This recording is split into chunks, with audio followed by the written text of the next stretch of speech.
Magsisigang tayo ng bangus. Ito guys, oh. Yan.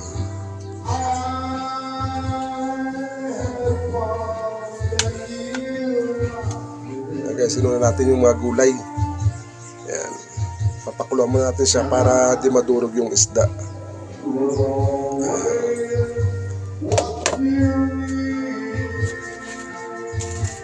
Mga sangkap natin guys. Yan, sinigang.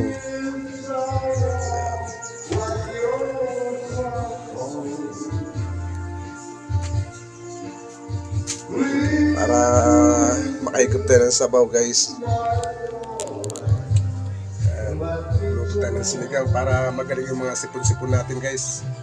Puso kasi ngayon yung sipon at ubo. Kaya kailangan magsabaw para okay. Okay, thank you for watching guys.